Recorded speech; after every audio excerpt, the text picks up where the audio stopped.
నిజంగా proper investigation చేసి గత ప్రభుత్వంలో ఎవరెవరి దగ్గర నుంచి భూములు కొన్నారు, ఎవరెవరి దగ్గర నుంచి అసైన్మెంట్ భూములు కొన్నారు, ఎవరెవరి పేరున అసైన్మెంట్ భూములు పెట్టారు, అంతకుముందు జరిగిన ట్రాన్సాక్షన్స్ ఏందనే దాని మీద ఒక సీరియస్ ఎంక్వైరీ జరిగితే ఖచ్చితంగా వాస్తవాలు బయటకు వస్తాయి.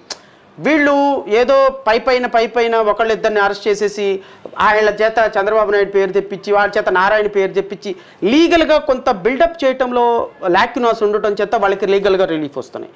వాస్తవం అయితే మాత్రం అమరావతి క్యాపిటల్ విషయంలో చాలా ప్రభుత్వం కాంగ్రెస్ పార్టీ ప్రభుత్వం కంటే కూడా ముందు పరిపాలించినటువంటి తెలుగుదేశం ప్రభుత్వం చాలా అక్రమాలు చేశారు.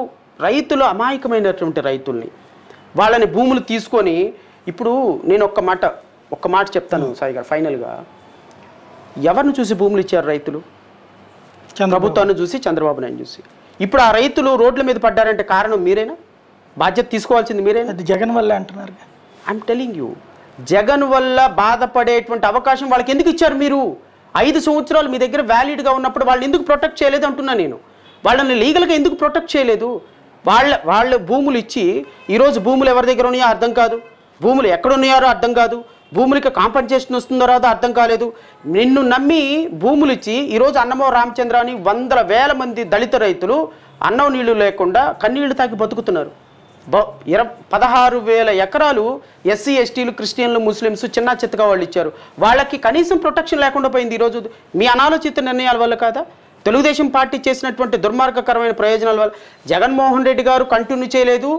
అది ఫర్దర్ డిస్ట్రక్షన్. అసలు ముందు తప్పు చేసింది ఎవరు? వాళ్ళని ప్రొటెక్ట్ చేసి వాళ్ళని ఈరోజు లీగల్గా ప్రొటెక్ట్ చేసి వెళ్ళినట్టయితే ఈరోజు వాళ్ళకి ఆ కష్టాలు ఉండేవి కాదు కదా. సో మీరు మీ పార్టీ అనుచరుల కోసం, భూముల కోసం, మీ తెలుగుదేశం పార్టీకి ఓట్ల కోసం అమాయకమైనటువంటి రైతులను నమ్మించి మోసం చేసినటువంటి దుర్మార్గకరమైన చరిత్ర తెలుగుదేశం పార్టీ. అంటే నేను అడిగినటువంటి ఇలాగ తీసుకున్నారు కదా, వీళ్ళ దగ్గర నుంచి భూమి తీసుకున్నారు, తర్వాత జీవో మార్చారు. అంటే ఫస్ట్ జీవోలోనేమో ఇట్లా ఇవ్వమన్నారు.